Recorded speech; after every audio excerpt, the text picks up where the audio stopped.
नमस्कार दोस्तों। आज का जो मेरी घटना है वो कहीं ना कहीं रिश्तों को तार तार करती हुई घटना है, जिसको आप सुनेंगे तो आपका भी रिश्तों से विश्वास उड़ जाएगा।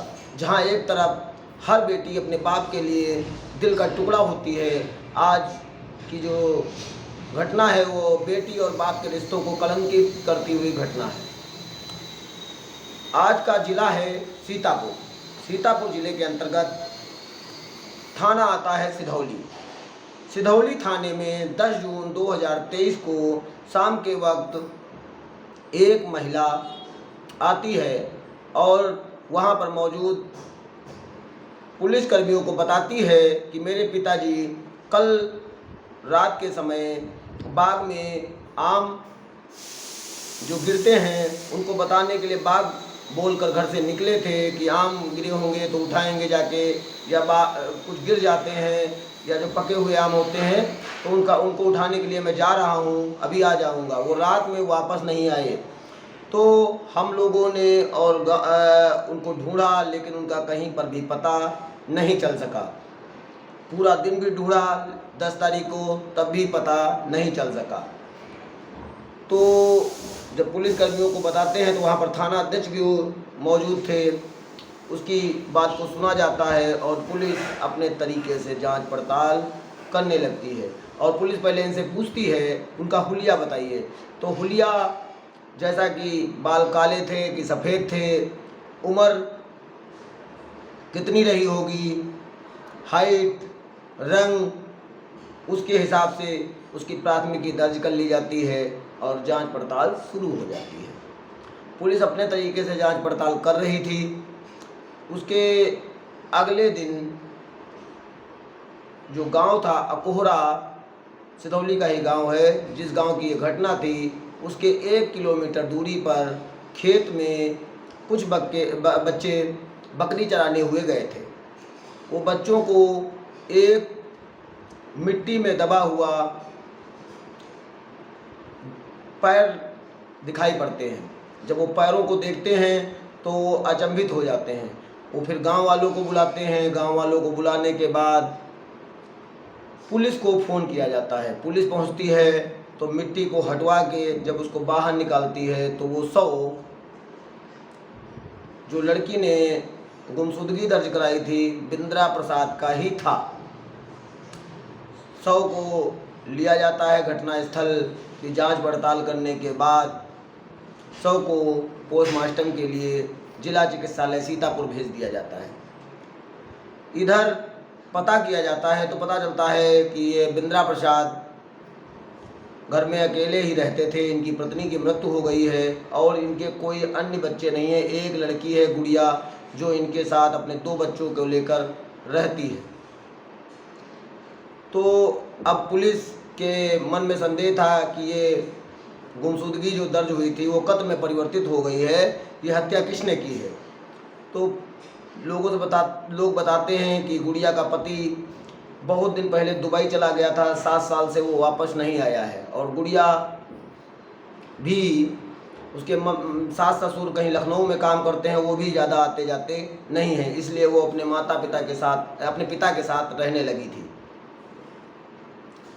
तो पुलिस सर्वप्रथम गुड़िया का नंबर मांगती है और जब गुड़िया का नंबर मांगती है तो पहले वो सीडीआर निकलवाती है। सीडीआर निकलवाने के बाद देखती क्या है कि उसमें जो सबसे ज़्यादा बात हुई है वो इसकी सगी बुआ का जो लड़का है गोकुल से ही ज़्यादा बात होती थी। जब गोकुल से घंटों घंटों बाद का उसमें विवरण मिलता है, इससे पुलिस को कहीं ना कहीं लगता है कि हो सकता है इस घटनाक्रम में कहीं गोकुल तो इन्वॉल्व नहीं है। इसलिए पुलिस गोकुल के भी नंबर की जांच करती है और ये पता करती है कि जिस समय घटना हुई थी उस समय गोकुल कहाँ था। उसकी सीडीआर, उसकी लोकेशन निकालती है। जब लोकेशन निकालती है तो देखती है कि गोकुल उस रात को बिंद्रा प्रसाद जी के घर पर ही था और दोनों की लोकेशन एक ही टावर से मैच करती है। इसके बाद पुलिस गोकुल को थाने पकड़ लाती है। थाने आने के बाद तब तक पोस्टमार्टम रिपोर्ट भी थाने आ चुकी होती है और पोस्टमार्टम रिपोर्ट में ये पाया जाता है कि किसी भारी भरकम पीछे से प्रहार किया गया है, 20-25 बार प्रहार किया गया है, जिसके कारण इनकी मृत्यु हो गई है। पोस्टमार्टम रिपोर्ट के अनुसार जब गोकुल से पूछा जाता है तो पहले तो गोकुल इधर उधर की बातें करके टालने की कोशिश करता है, वो बताने से इनकार कर देता है। लेकिन जब पुलिस अपने तरीके से पूछताछ करना शुरू करती है, शास्त्रीय संगीत के माध्यम से उनके ऊपर प्रहार करना प्रारंभ करती है, तो फिर वो टूट जाता है। और टूटने के बाद बताता क्या है कि मैं गुड़िया की शादी 13 साल पहले हुई थी और 13 साल बाद इसके 2 बच्चे भी हुए, एक 11 साल का और एक 8 साल की। उसके बाद इसका पति दुबई चला जाता है और इसके सास ससुर लखनऊ में रहने लगते हैं, जिसके कारण ये अपने घर पर अपने पिताजी के पास रहने लगी थी। मैं भी यहाँ आया जाया करता था क्योंकि ये मेरे मामा थे बिंद्रा प्रसाद, और मैं इनका हाल चाल लेने आता था। जब मैं हाल चाल लेने आता था तो धीरे धीरे मेरी और गुड़िया की नज़दीकियाँ बढ़ती गईं और एक दूसरे से हम नज़दीक आते गए। फिर मैं लखनऊ में पुताई का काम करता हूँ, ठेका लेता हूँ। ठेके से जो पैसा मिलता था मैं ज़्यादा ज़्यादा गुड़िया पे ही खर्च करता था। तो गुड़िया भी मुझसे कहा करती थी कि मुझे भी लखनऊ में अपने साथ रखो, लेकिन मैं उसको साथ इसलिए नहीं रखता सकता था क्योंकि ये मेरे मामा की लड़की थी और कहीं ना कहीं समाज में लोग इसको बहुत गलत कहते और मैं गुड़िया से दूर भी नहीं रह पा रहा था। तो मैंने इसको एक प्लान बताया कि तुम अपने पिताजी को मना लो और जो खेत है वो भिजवा दोगी, तो जो पैसा मिलेगा उस पैसे से हम लोग लखनऊ में एक बढ़िया सा छोटा सा मकान ले लेंगे और उसमें अपने पिताजी को भी रखना और तुम भी रहना, और मैं पुताई का काम करता हूँ, तुमको भी कहीं ना कहीं लगवा दूंगा, तुम भी वहाँ पे काम करना और अपने बच्चों को लखनऊ में अच्छे स्कूल में तुम्हारा दाखिला करवा दूंगा, बच्चों को पढ़ाना। जैसा मैंने बताया तो गुड़िया ने मौका पाकर बिंद्रा प्रसाद से कहा कि पिताजी मैं आपकी अकेली संतान हूँ, आपके मरने के बाद सब हमें ही मिलना है, तो आप क्यों ना, आप बुढ़ापा आ गया है, आप अच्छी ज़िंदगी जिएँ, आप लखनऊ चलें और जो ये ज़मीन है इसको बेच दो, बेचने से जो पैसा मिलेगा तो हम लोग लखनऊ में मकान बनवा लेंगे।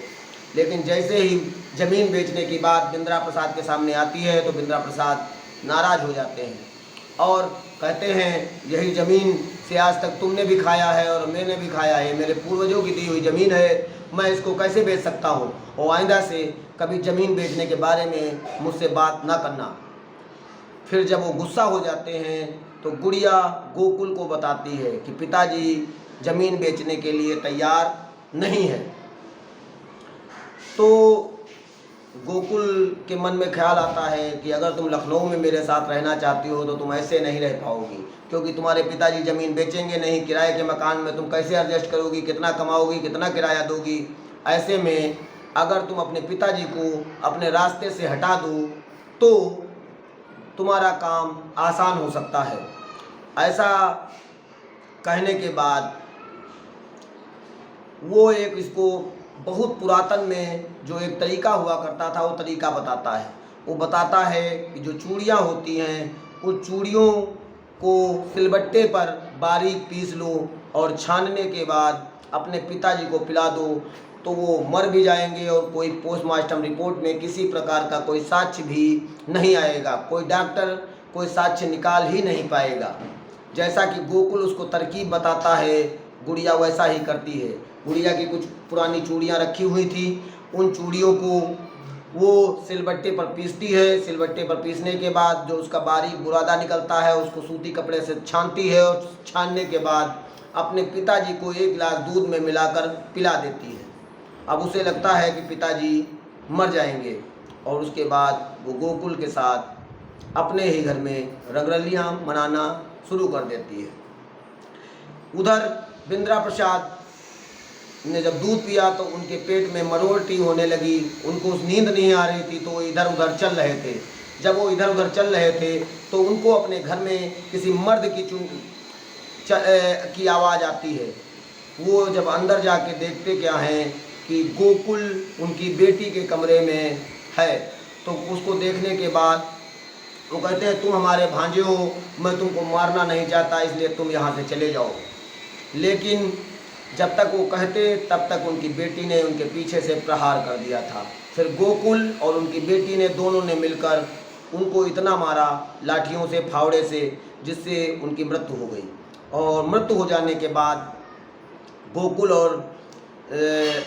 बताता है कि मैं उनको कंधे पर लाद कर 100 को ठिकाने लगाने जा रहा था, लेकिन रात थी, कहीं डर भी लग रहा था कि कहीं पकड़ ना जाऊं। तो मुझे एक गड्ढा दिखाई पड़ता है, जो पहले पानी निकाला गया था वहां पर गड्ढा था, उसको थोड़ा सा और खोदता हूं और वहीं पर गाड़ देता हूं। जिसके बाद वो लाश जो बरामद होती है वो तो मैं आपको पूर्व में ही बता चुका हूँ। गुड़िया और गोकुल दोनों के बयानों को दर्ज किया जाता है और साक्ष्यों, CDR, अन्य लोकेशन के माध्यम से सारी तहकीकात की जाती है। और सारी तहकीकात करने के बाद गुड़िया और गोकुल को भारतीय दंड संहिता की धाराओं के अंतर्गत जेल भेज दिया जाता है। लेकिन ये सीतापुर ज़िले की सिधौली की ये घटना बेटी और बाप के पवित्र रिश्ते को पूर्ण रूप से कलंकित करती है। अगर घर परिवार का ही कोई सदस्य परिवार के ही किसी सदस्य को दुश्मन बन जाए, उसे मारने को ठान ले, तो कोई भी नहीं बचा सकता है, क्योंकि उसे पता ही नहीं होगा कि मेरे घर में ही मेरा दुश्मन पल रहा है। वो बेटी जो बचपन में अपने बाप के साथ रहती थी, बाप ने पाल पोस के उसकी शादी की और उसको अभी भी अपने साथ रख रहा था, पूरा उसका खर्चा उठा रहा था, वो बेटी जरा से लालच की वजह से अपने बाप की हत्या करने में भी नहीं हिचकिचाती है। और उसका भांजा, जो उसको सगा भांजा था, उसको मामा कहता था, और उसने भी हवस और प्यार के कारण रिश्तों को कलंकित कर दिया। तो इस घटना से मुझे बहुत जागरूक रहने की आवश्यकता है, क्योंकि आज का जो समय है वो दिन प्रतिदिन बहुत ही परिवर्तित होता जा रहा है, क्योंकि कहीं ना कहीं लोगों का रिश्तों पर से विश्वास उठता जा रहा है। अगर बेटी सबसे पवित्र रिश्ता होता है, बाप के लिए बेटी से बड़ा कोई धन नहीं होता है। अगर बेटियां जरा सी लालच की वजह से इस प्रकार का बहुत ही निष्कृष्ट कृत्य करेंगी तो कभी भी किसी रिश्ते पर विश्वास नहीं होगा।